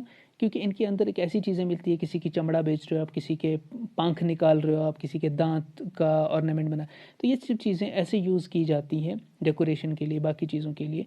तो इनकी हंटिंग को रोकना बहुत ज़्यादा ज़रूरी है। So hunting is a threat actually to wild life. Number two is destruction of habitats. Obviously destruction कर रहे हैं हम किसके? हैबिटेट्स की। कैसे डिस्ट्रक्शन कैसे हो रही है? एनिमल्स की। एनिमल्स कहाँ रह रहे हैं? जंगलों में। तो आपने क्या कर दिया? हमने स्टार्ट कर दिया डिफॉरेस्टेशन, हमने डिस्ट्रक्शन करी, हमने ऐसी ऐसी जगहों पे डैम्स बना दिए, रिजर्वायर्स बना दिए, हमने ड्रेनेज को फिर कर दिया, वेटलैंड्स को कर दिया, अर्बनाइजेशन और इंडस्ट्रियलाइजेशन, ये चीज़ें आ गई, जिसकी वजह से ये सारे का सारा सिस्टम जो है ये डिस्ट्रक्टिव हो गया, ख़त्म हो गया, ख़त्म होने के दिस दरार पे आ गया. So this is also a threat to wild life. Industrialization, urbanization, wetland pollution से डिफॉरेस्टेशन है, या डैम्स का कंस्ट्रक्ट करना, रिजर्वायर्स का कंस्ट्रक्ट करना, ऐसी जगहों पे जहाँ पर एक्चुअली वाइल्ड लाइफ है वहाँ पे नहीं करना चाहिए. हम कर सकते हैं, but other than we should look for some other alternative, other lands for it, but we are using it as an threat to the wild life. तीसरी चीज़ इकोनॉमिक कंसिड्रेशन. अब इकोनॉमिक कंसिड्रेशन के लिए भी लोगों ने इस तरह से वाइल्ड लाइफ को यूज़ करना शुरू कर दिया कि उसका भी एक थ्रेट है किसको, वाइल्ड लाइफ को. जैसे बहुत सारे एनिमल्स को है, उनकी डिमांड है, ठीक है, जैसे स्किन के लिए, वूल के लिए, फर के लिए, हॉर्न्स, मस्क डेयर आपने देखा होगा नहीं, हॉर्न्स हैं सींगों के लिए, बारहसिंगा आपने देखा होगा, उसके सींग्स निकालने. तो ये सब चीज़ें जो है, हाथी को मारा जाता है क्यों, वही उसके दांत निकालने, वूल के लिए, जैसे आपने पश्मीना गोट देखा है, या फर होती है, ठीक. तो स्किन, टाइगर लॉइन, इनका स्किन निकालने के लिए. तो ये सब चीज़ों को आप इकोनॉमिक कंसिड्रेशन समझते हैं, लेकिन otherwise in other words they are actually affecting wild life. हम समझते भाई हमें तो इकोनॉमी इंक्रीज़ हो रही है, पैसे आ रहे हैं, हम कर रहे हैं ऐसा, लेकिन ऐसा नहीं होता. और over grazing by domestic animals, जो लोकल एनिमल्स होते ही हैं, तो उनकी जब ज़्यादा घास वास खा जाते हैं, कहीं पर ओवर ग्रेजिंग हो जाती है, तो वो उस ओवर ग्रेजिंग की वजह से क्या हो जाता है, वो पर्टिकुलर लैंड एरिया जो है that is somehow converted to deserted type. ये ठीक है ना. तो डोमेस्टिक एनिमल्स की वजह से भी थ्रेट रहता है वाइल्ड लाइफ को. So these are the different threats to wild life. Now wild life को अगर थ्रेट है तो हम इसको बचा कैसे सकते हैं, we have to conserve it. किसी भी रिसोर्स को अगर बचाना है, तो अभी मैंने पहले आपको शेर भी सुना दिया कि भाई अगर बचाना है तो सजाना है तो पहले बचाना पड़ेगा, तो पहले बचा रहे हैं अब हम लोग. तो wild life conservation, the management of, या पॉइंट्स देख सकते हैं, management of flora and fauna in order to save them from their extinction as well as get sustainable benefits for both the present and future generation. अगर हमको present और future generation के लिए एक प्रॉपर सस्टेनेबल बेनिफिट्स चाहिए, तो हमको wild life को प्रोटेक्ट करना पड़ेगा. ठीक है जी. उसमें सबसे पहली चीज़ क्या, प्रोटेक्शन ऑफ हैबिटेट, उनका प्रोटेक्शन, हमने नेचुरल हैबिटेट को प्रोटेक्ट करना पड़ेगा. और क्या पढ़ना पड़ेगा, maintenance of wild life is in protected areas. अब जहाँ पे आपने एरिया को प्रोटेक्ट किया, उसको मेंटेन करो, उसको मैनेज करिए, उसको अच्छे से, कोई रूल्स बनाइए उसके लिए, कोई एरियाज़ बनाइए, कुछ बाउंड्रीज बनाइए जिनकी वजह से वो बहुत अच्छे से चलें. या बायोस्फीयर रिजर्व्स हैं, जो नेशनल पार्क्स हैं, सेंचुरीज़ हैं, इन सब के थ्रू इनको हमने प्रोटेक्ट करना है, जिससे हम, इसका मतलब हम वाइल्ड लाइफ को कंजर्व कर रहे हैं. Number fourth point is protection through legislation. इसका मतलब लॉ, लेजिस्लेशन, कानून के थ्रू हमको प्रोटेक्ट करना है. किसको, कानून के थ्रू हम किसको प्रोटेक्ट कर सकते हैं, वाइल्ड लाइफ को. इसके लिए वाइल्ड लाइफ के लिए वाइल्ड लाइफ प्रोटेक्शन एक्ट्स भी हैं, है ना.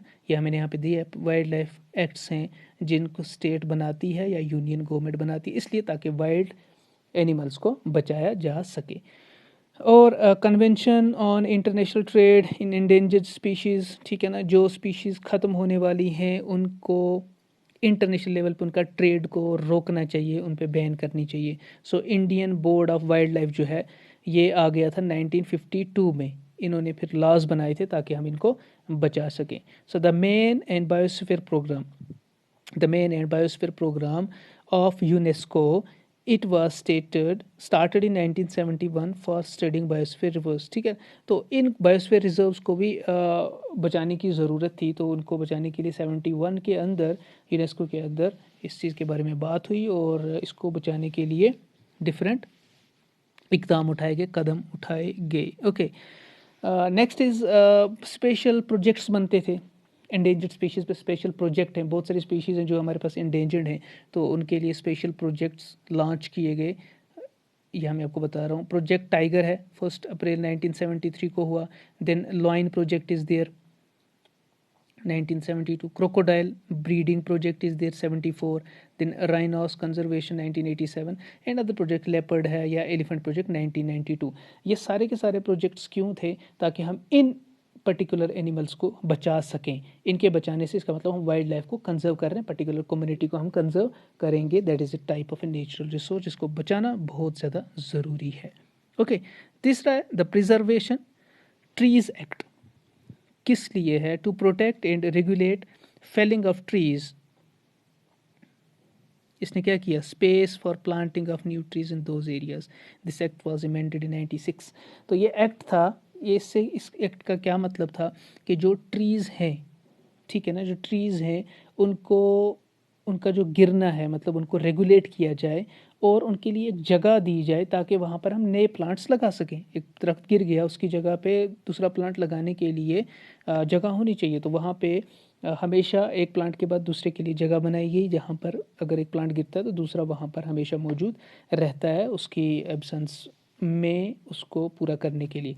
सो प्लानिंग के लिए न्यू ट्रीज़ को किस तरह से हम लगाएं, इसके लिए प्लान किया गया। डिफरेंट एक्ट्स बनाए गए इसके लिए। तो प्रिजर्वेशन एक्ट था, तो इस एक्ट को 96 में इमेंड किया गया था, ठीक है ना। 1975 में पहले ये इंट्रोड्यूस हुआ था, फिर 96 के अंदर इसको इमेंड किया गया। तो इस चीज़ को आप याद रखें। So this is how we can conserve wild life. So ये एक ऐसा रिसोर्स है जिसको हमने क्या करना है, कंजर्व करना है, बचाना है, because it's I should say huge type of resource, huge quantity जिसके अंदर मौजूद है, जिसका बचना बहुत ज़्यादा ज़रूरी है। सो इंडिविजुअल लेवल पे एक्चुअली हम सबकी ये जिम्मेदारी बनती है कि हम इस चीज़ को देखें, ठीक है। तो नेक्स्ट देखते हैं हम हमारे पास कौन सा रिसोर्स है। तो we now are going towards the next resource, that is water resource.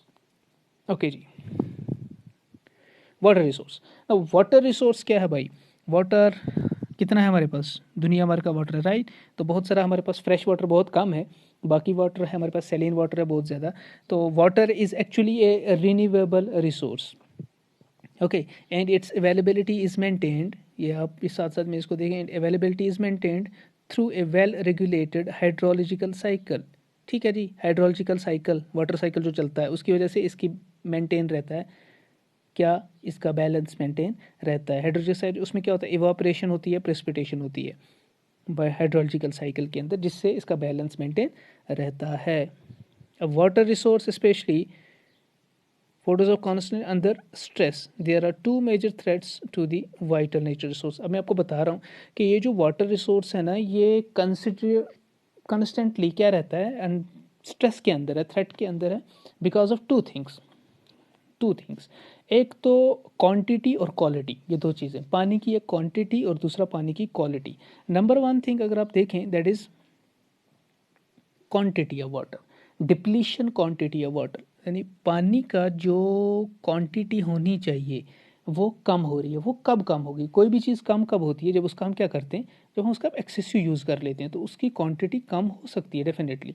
तो I am writing here that excessive withdrawal of water from rivers, lakes and ground water may cause depletion in quantity of water in certain places. Definitely कुछ जगहों पे पानी की कमी हो सकती है।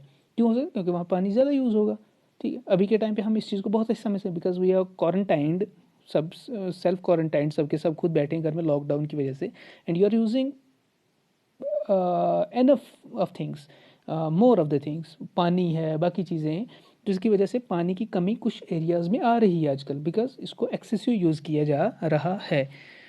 पहले आप दिन में एक बार हाथ धोते, आज आप 10 बार धो रहे हो, तो पानी ज़्यादा तो यूज़ होगा। इसी तरह से एक्सेसिव यूज़ की वजह से पानी की जो लेवल है, क्वांटिटी है, वो डिप्लीट हो जाती है, कम हो जाती है। दूसरी, डिफॉरेस्टेशन की वजह से क्या है, शॉर्टेज ऑफ रेनफॉल हो जाएगी, and also lead to the depletion of subsequent ground water, जिसकी वजह से ग्राउंड वाटर कम होगा और ग्राउंड वाटर कम होने की वजह से डेफिनेटली सारा लेवल ख़राब हो सकता है।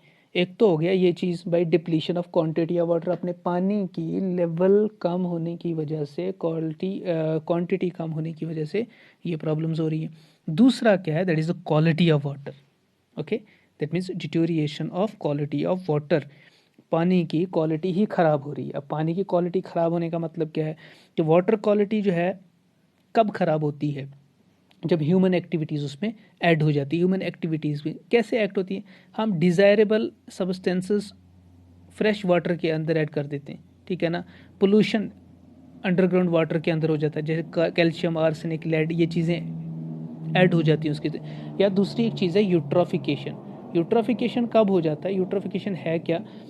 यूट्रोफिकेशन ऑफ नेचुरल वाटर, ठीक है। अब यूट्रोफिकेशन एक्चुअली तो जब पानी के अंदर प्लांट्स बहुत ज़्यादा ग्रो कर जाते हैं। किसी भी वाटर बॉडी के अंदर क्या करेंगे, प्लांट्स ग्रो करते हैं, इतनी ज़्यादा कर जाते हैं कि वहाँ पर रहने वाले जीवत जो हैं, जीव जो हैं वहाँ पर, जैसे फिशेस हैं, ठीक है, तो उनको सफोकेशन हो जाती है, उनको जगह ही नहीं मिलती बेचारों को स्विम करने के लिए।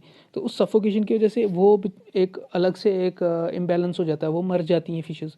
यूट्रोफिकेशन बहुत ख़तरनाक चीज़ है। हमारे यहाँ पे डल लेक में यूट्रोफिकेशन हुआ, इतना ज़्यादा हो गया कश्मीर के अंदर यूट्रोफिकेशन। और एक्चुअली जो डल लेक है दैट इज़ अराउंड 22 किलोमीटर्स, ठीक है ना, 22 किलोमीटर्स उसकी ये है, एरिया है। बट यूट्रोफिकेशन की वजह से वो इतना ज़्यादा रिड्यूस हो गई, इतना ज़्यादा इतने प्लांट्स उसके अंदर एल्गे और बाकी चीज़ क्या बोलते हैं उसको, फाइटोप्लैंक्टन्स इतने ज़्यादा ग्रो कर गए कि उसकी वजह से हमारा डल लेक रिड्यूस होकर रह गया 8 किलोमीटर। इस एरिया में इतना कम हो गया। तो अभी तो उस पर मैनेजमेंट काम कर रही है, बहुत सारी चीज़ें उन्होंने करी हैं, उसको कर रहे हैं वो साफ़। तो इसका मतलब यूट्रोफिकेशन होता कब है, जब साइडों से गार्बेज वेस्ट और वो सब का सब उसमें जाता है, कि इसमें पानी के अंदर, वहाँ पर nutrient content, mineral content increase हो जाता है लेवल को, वहाँ पे प्लांट्स ग्रो करना शुरू कर देते हैं। तो इन सब चीज़ों को रोकने के लिए हमें इन चीज़ों को यूट्रोफिकेशन, नेचुरल वाटर के अंदर यूट्रोफिकेशन को रोकना पड़ेगा, ठीक है ना। तो डिप्लीशन ऑफ, दूसरा अंडरग्राउंड वाटर टेबल जो है, जो क्या कर रहे हैं, जो एक्चुअली रिस्पॉन्सिबल हैं किसके लिए, फ्रेश वाटर क्वालिटी डिटोरिएशन के लिए। ओबियसली ग्राउंड वाटर अगर ख़राब होगा तो यहाँ से रिन्यू होने वाला पानी भी ख़राब होकर ऊपर आएगा और उससे पूरी ज़्यादा तबाही मच सकती है। All will be imbalanced. So water resource इस तरह से ख़राब हो रहा है। एक तो क्वांटिटी ऑफ वाटर कम हो रही है, दूसरा क्वालिटी ऑफ वाटर ख़राब हो रही है। अब देखते हैं हम, अगर हम इसकी मैनेज करें, कंजर्व करें, तो किस तरह से करेंगे हम इसको। तो management and conservation of water resource, let's check out.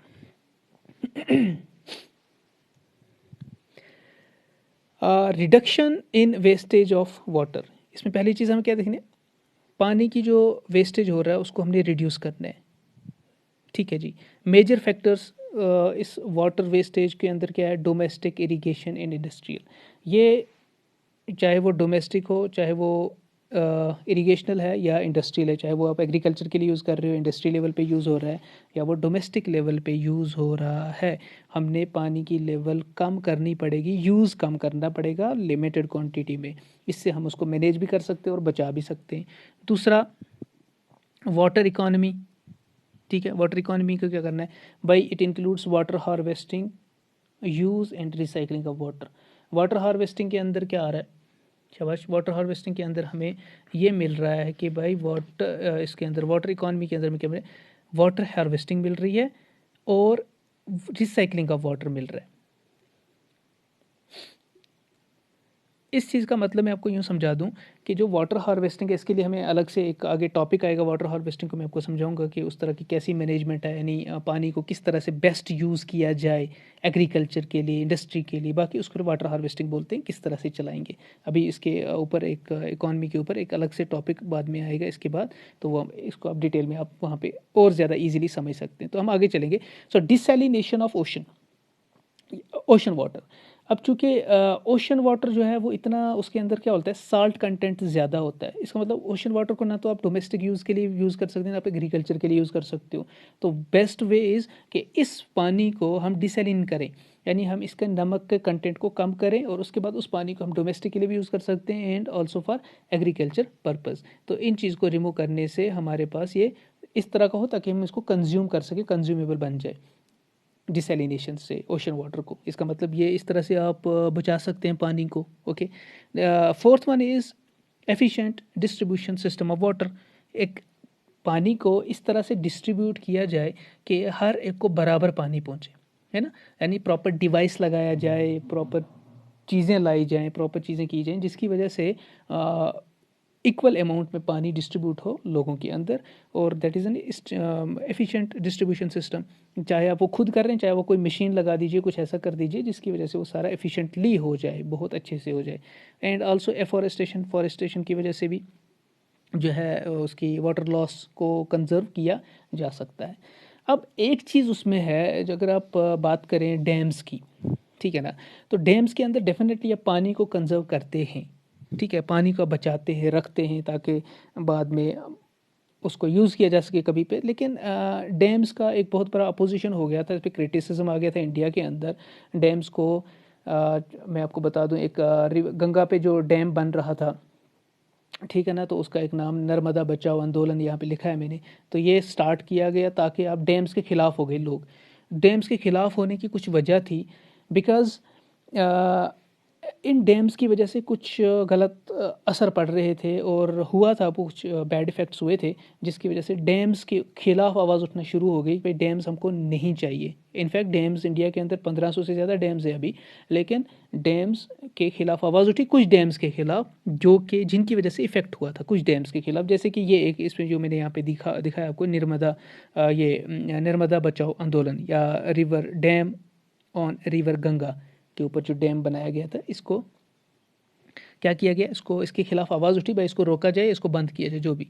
अब देख लीजिए कि प्रॉब्लम्स क्या थी। ये जो बड़े बड़े डैम्स थे ना, इनके खिलाफ अपोजिशन क्यों हुआ, क्रिटिसिज्म इन पर क्यों हुआ, नर्मदा बचाओ आंदोलन शुरू क्यों हो गया, पीपल अगेंस्ट क्यों हो गए इसके, कि ये हाई डैम्स जो हैं इनके खिलाफ क्यों। पहली जो चीज़ थी इसमें थी सोशल एस्पेक्ट था, इसमें सोशल प्रॉब्लम थी, ठीक है ना। सोशल एस्पेक्ट क्या था, इनके बोल रहे थे कि भाई इनको अप्रूव करो, displacement of large number of peasants, ठीक है जी। अप्रूव क्यों करो, क्योंकि इनकी वजह से बहुत सारे पीजेंट्स जो थे, ठीक है, ट्राइबल्स थे उन एरिया से, जिनको विदाउट कंपनसेशन वहाँ से निकलना पड़ा। विदाउट कंपनसेशन, जिस एरिया पे आपने डैम बनाया वहाँ पे एक लोकेलिटी थी जिनको वहाँ से निकाला गया। अब अगर आप निकाल रहे हैं तो उनको पर्टिकुलर अमाउंट दे दो, उनको पैसे दे दो, उनको उनकी हेल्प की जाए ताकि वो कहीं पे जाके सेटल हो सकें। ऐसा नहीं किया गया, अदरवाइज़ उनको इनफैक्ट उनको ऐसे ही रिमूव किया गया, ऐसे ही वहाँ से हटा दिया गया, ठीक है जी। अब मैं आपको यूँ एक यहाँ पे एक बता दूँ, एक पीपल जो यहाँ से डिस्प्लेस हुए थे, एक डैम था तावा डैम, 1970s में बना था वो। वहाँ पर जब लोगों को वहाँ से हटाया गया, डिस्प्लेस किया गया, उनको बोला हम आपको कंपनसेट करेंगे, बट 1970 से अभी तक उनको उसका पैसा नहीं मिला। तो ये लोग क्या करेंगे, इसका मतलब लोग तो इसके खिलाफ हो जाएंगे। सो इसमें सोशल एस्पेक्ट आ गया, जिसकी वजह से उनका रिहेबिलिटेशन और कंपनसेशन को कंसिडर नहीं किया जा रहा था, और उस वजह से ये जो है इसका पूरा उल्टा हो गया। दैट मीन्स सोशल एस्पेक्ट आ गया, सोशल प्रॉब्लम आ गई, तो लोग इसके खिलाफ हो गए। उन्होंने बोला कि भाई इसका ड्रॉबैक्स है, हमें नहीं चाहिए, इसको हटाया जाए। इसमें ट्राइबल्स जो है उन्होंने फील किया कि हमारे साथ चीट किया गया है, और हमसे डिफरेंट स्कीम्स जो आती थी उनके थ्रू जो है बड़ी बड़ी अथॉरिटीज़ वो अपना पैसा ले जाती थी और छोटों को कुछ नहीं मिलता था, ठीक है। तो ये एक तो ये चीज़ है, सोशल एस्पेक्ट हमारे पास हो गया। दूसरी चीज़ है इकोनॉमिक एस्पेक्ट। ओके, अब इकोनॉमिक एस्पेक्ट क्या है।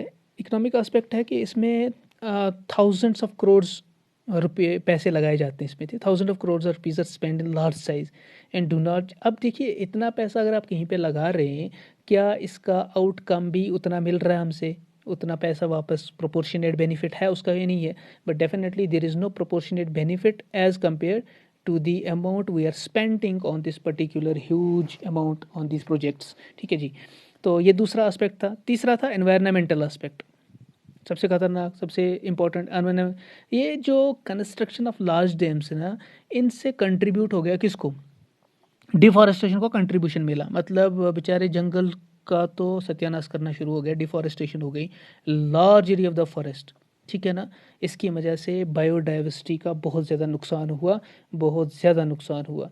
तो फ्लोरा और फाना, प्लांट्स, एनिमल्स, और वहाँ पे हैबिटेट कितने जानवरों का डिस्टर्ब हुआ होगा। इसका मतलब environmental aspects, social aspects or economic aspects or these problems, these are actually the main thing which are against, which are the points for the for raising in criticism on building on the large dams। तो इन large dams के खिलाफ इस तरह की आवाज़ उठी, ठीक है जी। तो I hope this is understood. Okay जी, चलिए जी, इसके बाद हम देखेंगे हमारा next. So moving to the next point now, water harvesting. पीछे मैंने बात की थी, एक पॉइंट आया था वाटर हार्वेस्टिंग, तो उसको मैं यहाँ पे आपको एक्सप्लेन कर रहा हूँ, व्हाट इज़ वाटर हार्वेस्टिंग। देखिए, वाटर हार्वेस्टिंग को आप यूँ समझ लीजिए, इट्स कैप्चरिंग, क्या देख, capturing, collection and storage of rain water. जो पानी बारिश के ज़रिए बरसता है उसको किस तरह से बचाएं, यानी उसको किस तरह से किसी जगह पर संभाल के रखें ताकि हम अपनी यूज़ अपनी जो है ज़रूरत को पूरा कर सकें, बाद में इसको यूज़ कर सकें हम।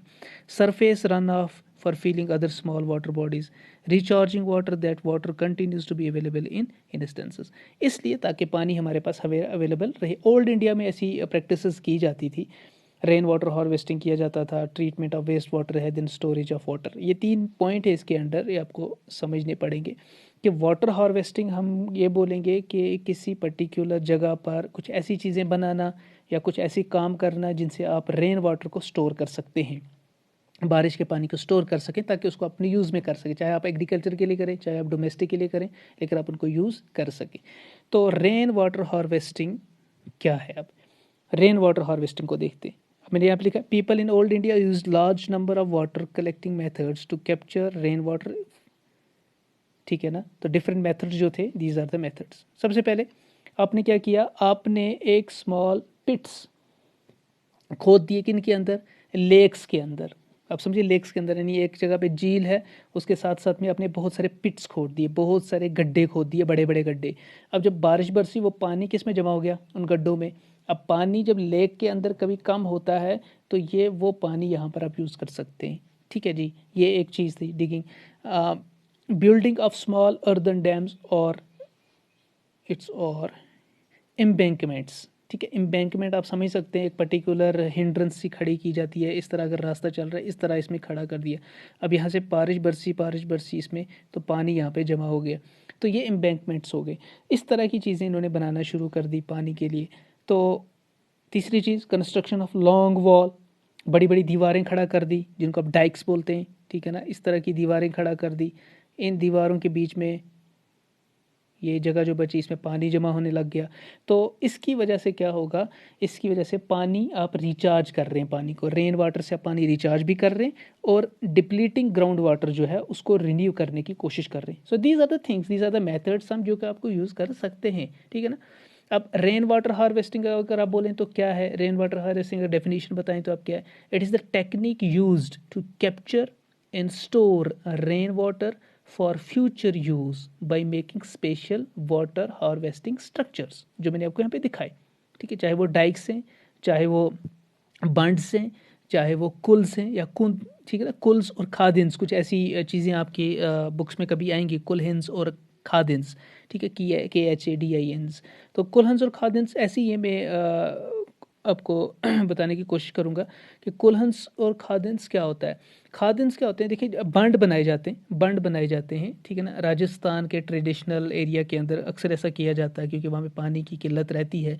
तो rain water harvesting system agriculture के लिए वहाँ पे यूज़ किया जाता है। वहाँ पे क्या होता है, ये 100 to 300 मीटर लॉन्ग एम्बैंकमेंट्स बनाते हैं।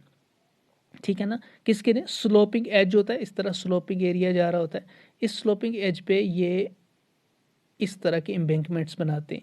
अब देखिए, जो पानी यहाँ पे रेन पड़ी यहाँ पे, तो वो पानी कहाँ जाएगा? नीचे की तरफ, वो आहिस्ता आहिस्ता यहाँ जमा होता रहता है। तो ये इस पानी को यहाँ स्टोर कर रहे हैं। तो इनको, ये जो है ना, यहाँ पर फिर इस यहाँ से एक और बंड बना दिया, तो इसके बीच में यहाँ पे अलग से, यहाँ से अलग पानी जमा होगा, यहाँ अलग होगा। ये जो पानी यहाँ पे जमा हुआ और यहाँ जमा हुआ, ये डिफरेंट है, ये अलग यूज़ करेंगे, ये इस चीज़ को अलग से यूज़ कर लिया जाएगा। इसका मतलब ये जो एरिया होगा, ये वाला, दिस वन, इसको हम बोलेंगे खादिन। इसको क्या बोलेंगे? इसको हम खादिन बोलते हैं, KHADIN, खादिन। ठीक है जी। और इसके ऊपर वाला हो गया कलहन। तो ये कुछ छोटी सी चीज़ें हैं, अब अगर आपको आ जाए तो कंफ्यूज होने की ज़रूरत नहीं है। विद डायग्राम आपकी बुक्स पे छोटी सी चीज़ें दी भी होंगी, आई होप आप ज़्यादा अच्छे से वहाँ से देख सकते हैं।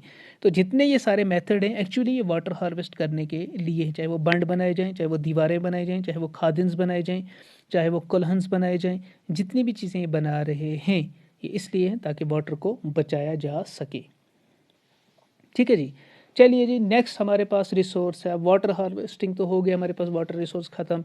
उसके बाद हमारे पास fossil fuel, and this is the last resource. Fossil fuel एक ऐसा रिसोर्स है भाई, जो बहुत सालों में बनता है, राइट? जो बहुत सालों में बनता है, energy yielding, carbon containing, combustible substances से बनता है ये।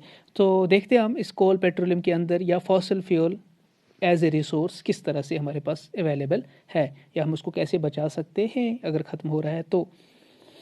तो check out the definition now. Fossil fuels are energy yielding. क्या है fossil fuels? These are the energy yielding carbon containing combustible substances. बनते कब हैं? Formed millions of years ago from, कब बने? Degeneration of vegetation and other organic matters inside the earth under the high pressure. ज़मीन के अंदर बहुत ज़्यादा प्रेशर है, ठीक है ना, हीट है, लेकिन ऑक्सीजन नहीं है. That means anaerobic conditions, anaerobic conditions. So coal and petroleum both are called fossil fuels. So these are the fossil fuel resources which will get exhausted soon. कब ये ख़त्म हो सकते हैं? कब ख़त्म हो सकते हैं?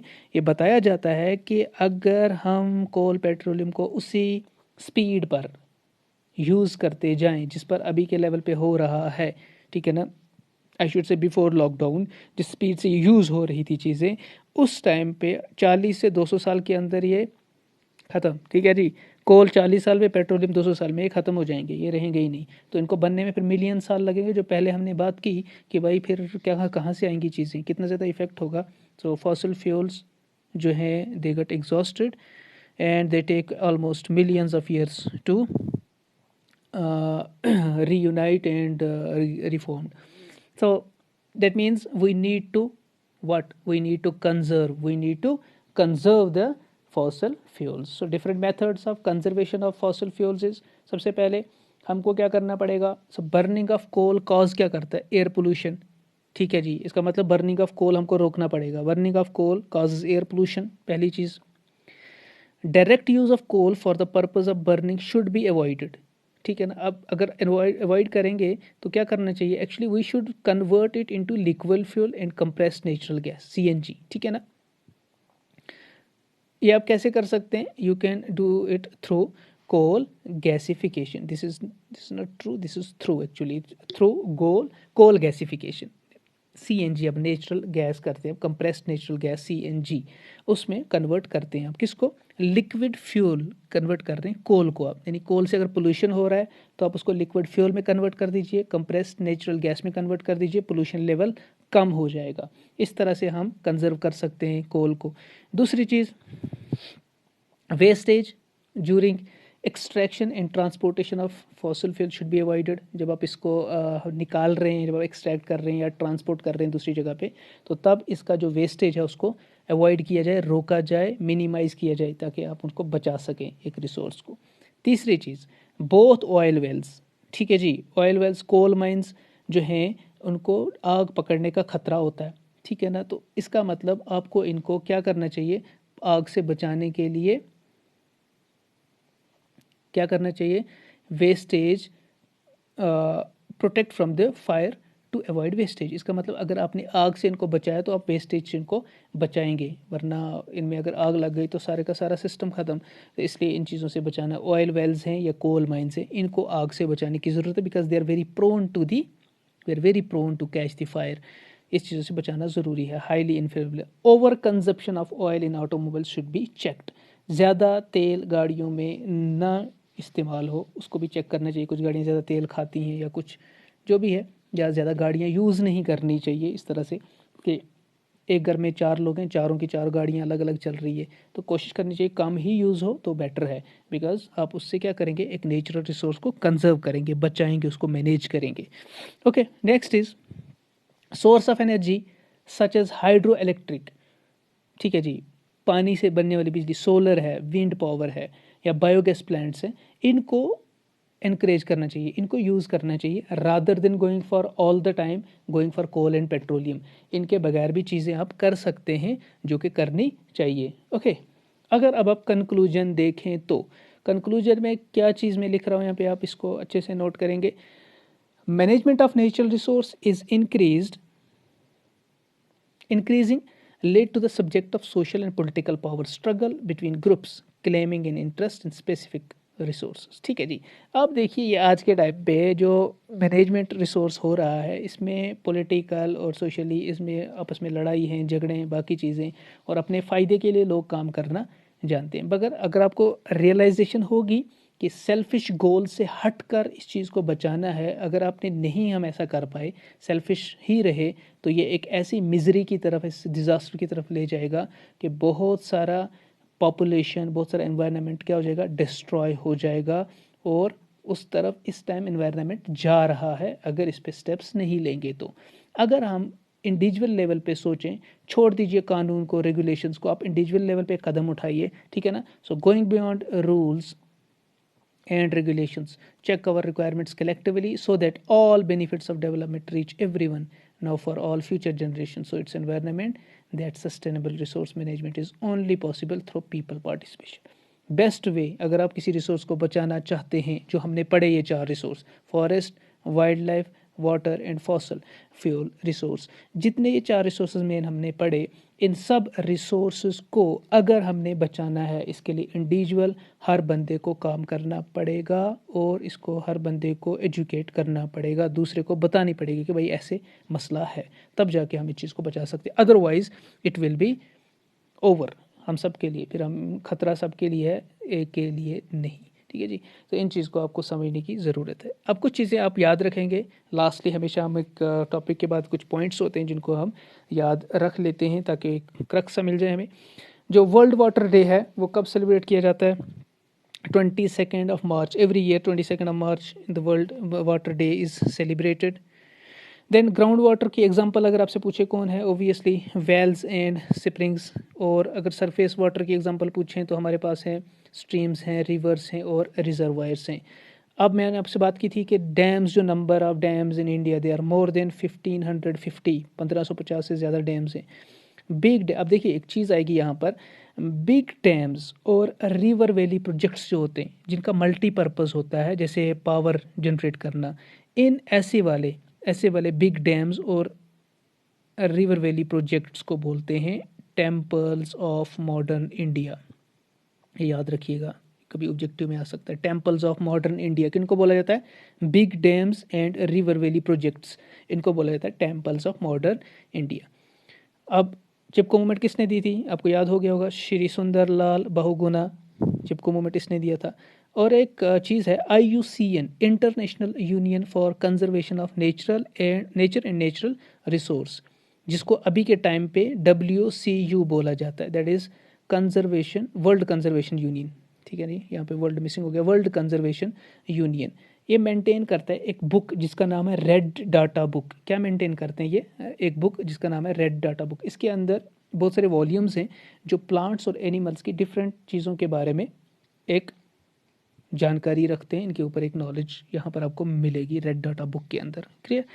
उसके बाद एक पेट्रोक्रॉप्स, बहुत इंपॉर्टेंट है ये, आपकी नॉलेज के लिए बता रहा हूँ यहाँ पे, अगर आपको हो सकता है कभी पूछते नहीं है इसमें से कभी, खैर इनफैक्ट कभी पूछ ले। Petrocrops, petro means petroleum, petrol, diesel, ठीक है।